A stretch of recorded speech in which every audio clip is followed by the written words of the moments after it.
at it. They're fed up. I'm fed up. We're all fed up.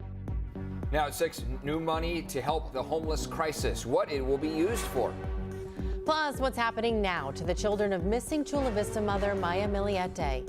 And local nonprofits need your help on this Giving Tuesday, how you can double your impact. You're watching CBS 8 Mornings at 6.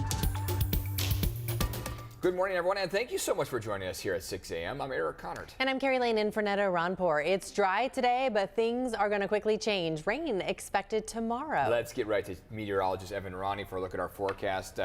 What time tomorrow are we looking at? Middle of the day, Wednesday? Middle of the day, about noon to 3 p.m. seems to be the first indication of it. And remember, these are really, really light. So maybe some sprinkles that we'll start to see around that time frame. What we're more likely to see, and at least more likely for us to notice, is cooler temperatures and cloudier skies. But along with the cool temperatures and cloudy skies, we'll see some showers coming down. That's going to be tomorrow. Take a look at today, though. 70s in the forecast, a final day of those 70s before we drop down to the 60s for the next 3 days. 71 along the coast, 73 inland, Santa Ana winds dying down. But in the meantime, sunshine, few high clouds that are passing by. It's a gorgeous start to the morning. We'll take a look at it in just a few. Back to you. Well, a big announcement from Governor Newsom's office this morning about the homeless crisis here in California. He says hundreds of millions more dollars are being set aside by the state to help with cleaning up the encampments. CBS 8's Regina Garita, she's live downtown with how much these much needed dollars will help get people off the streets. Good morning, Regina. Yeah, good morning, guys. And we're talking an additional $299 million. So that grant money could help areas like San Diego, who, as we know, is struggling with a homelessness crisis. We've seen encampments along freeways near riverbeds. So because of issues like these happening statewide, Caltrans has stepped in and is pushing for this spending. It's a safety risk for them, for the infrastructure, for our staff, for first responders, and potentially for the traveling public. So Governor Gavin Newsom, along with Caltrans, are the ones launching this new effort to clear homeless encampments. It also helps move unsheltered people to housing. The state has approved spending that will go towards getting people off the streets. The governor says this new round of funding is expected to help at least 10,000 people who are experiencing homelessness. The money will be distributed as grants to local cities and counties. The areas that qualify for the new encampment enforcement efforts are any piece of land being used for transportation purposes. So that includes bike paths, park and rides, and highways.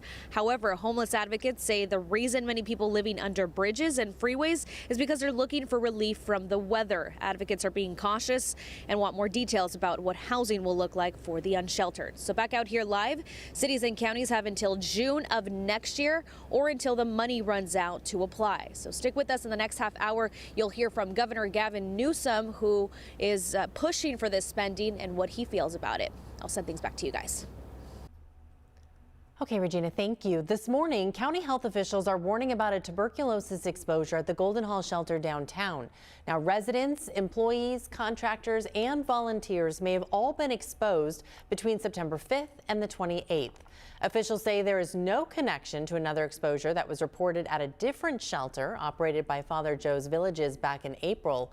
Symptoms of TB include persistent cough, fever, night sweats, and unexplained weight loss. Today, we will be getting an update on the children of missing Chula Vista woman Maya Miliete. A hearing for custody of the kids is set for this afternoon. Right now, a guardianship trial is set for January 5th. The children are living with their paternal grandparents. Maya's sister also wants custody. Maya has been missing nearly 3 years now. Her husband and the children's father, Larry, is charged with her murder. His criminal trial is set for next August. Turning to Giving Tuesday, I should say, a day to open up our wallets to worthy causes. And this morning, the San Diego Humane Society is celebrating with dogs and puppies that are available for adoption. And of course, they're always looking for donations. CBS 8's Chris Grove live outside the San Diego Humane Society on Gain Street with how we can all make a difference here. Some great pups there that need a new home. Yeah, good morning, Eric and Carrie. And look, there are a lot of great pups.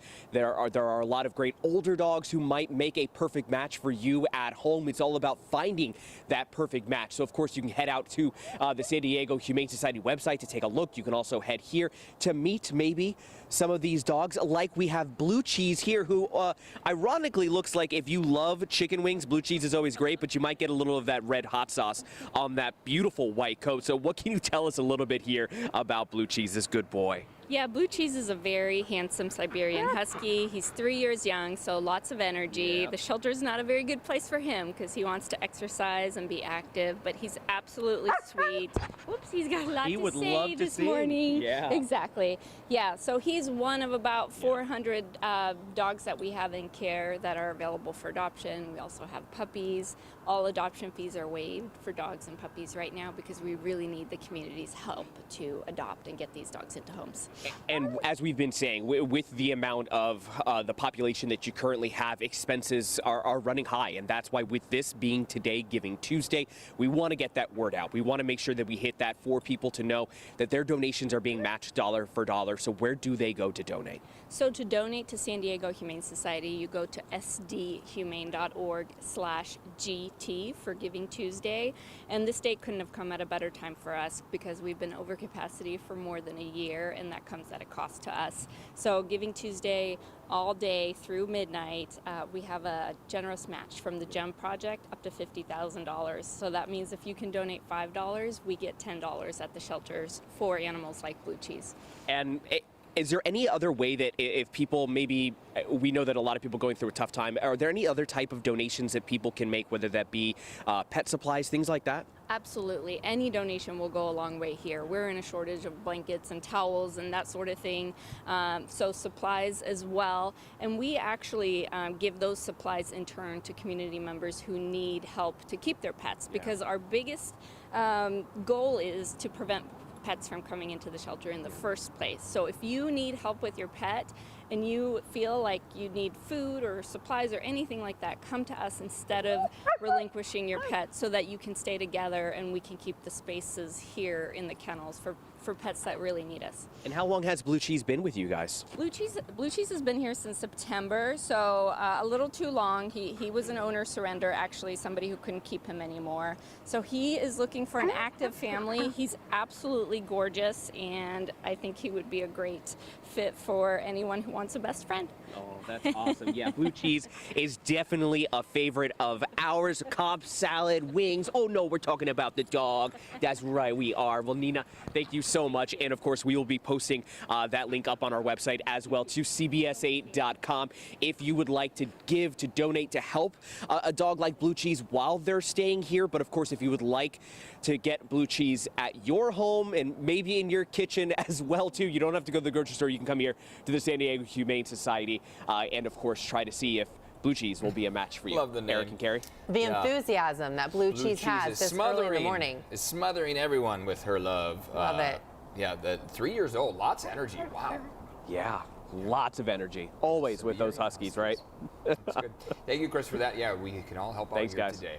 And Feeding San Diego, another way you can help out on this Giving Tuesday. CBS 8, a proud partner of the organization. Today, the David C. Copley Foundation and the San Diego Foundation will be matching every dollar given up to $150,000. So that means your donation will help feed twice as many families who need your support this holiday season. For more information, visit feedingsandiego.org. So for every $1, instead of it just being 4 meals today, you're going to give to those in need, it's going to be 8 meals. Wow. So that's pretty impressive, right? Yeah. Oh my. It's a lot of work that they do. We're talking about those volunteers that get out there every day and pack up those boxes for families. It happens so fast. The amount of meals that they get to San Diego. Right. I mean, there's so much of San Diego that needs And that there's support. a great need right now. We're seeing a transition in the weather. Yeah. Say goodbye to the Santa Anas, which some people are happy about, to be leaving those dry, gusty offshore winds behind. But the transition that we're going to be moving toward is cloudier weather, cooler weather, and hey, some showers coming our way. Take a look at where your temperatures are right now. 38 degrees in Ramona, 45 in El Cajon. We have some upper 40s, low 50s out there closer to the coastline. Downtown San Diego, for example, at 49. Encinitas at 51 and Carlsbad at 55. Now, here's the thing. With the Santa Ana winds that we've had over the last several days, they've helped to keep our temperatures boosted in the low 70s. And you might not have felt like it's particularly warm, but we are above average. We have been above average for the last couple days. High clouds continuing to stream on through. Live look outside from Otay Mountain. It's gorgeous out there. And we're starting to see that moon, that nearly full moon, that about 98% full moon start to set. Sunrise is 6:30, so we are still 20 minutes out from sunrise. Sun sets at 4:43, and I know we're losing day length on both sides there. That means we are moving toward later sunrises, earlier sunsets. It's only for another couple weeks, about 3 weeks or so, and then we'll start to see our day length slowly extend from there. But we've been on a bit of a roller coaster ride over the last couple weeks as far as your temperatures have gone. Early last week, Monday through Wednesday, those Santa Anas helped to boost our temperatures. Then we dropped back down to the 60s. For the last 2 days, we've been above average by only about 3 degrees. Today will be a pretty similar day, with Santa Ana still just weakening throughout. And then from tomorrow, Wednesday, Thursday, Friday, we've got 3 days of cooler temperatures back down to the 60s, and then that daily chance for wet weather. So coming up in just a few minutes, we're going to walk through how much rain we're going to expect, what those showers are going to look like when they'll first arrive, kind of time it all out for you. In the meantime, we do want to get a check of traffic, see how your roads are shaping up. It's 6:10 on the clock right now, and so far, traffic is very light on the roads. No major crashes or collisions that we've seen pop up. We will take you to where some speeds are slowing down. That's the 805. You can see that mainly from the South Park area, moving up through San Diego, downtown, just north of the 8, really. And then on the Coronado Bridge, you're seeing the entirety of the bridge down to kind of stop and go traffic at this point. Pretty common for the 6 o'clock hour. We'll keep tabs on it, see if anything's taking place across there. Let's check it in on your border wait time, see how those are looking. So, San Ysidro Port of Entry, you're at 125-minute wait. That means you're taking just over 2 hours to get through the San Ysidro Port of Entry. Otay Mesa Port of Entry going to be about an hour 30 in total. More is on our website, cbs8.com/traffic. Eric? All right, still ahead, the conditions of the extended truce between Israel and Hamas, plus a final goodbye today for former First Lady Rosalind Carter. It cools down the surface of the city. Millions of dollars to plant more trees, the benefits of increasing our urban forest.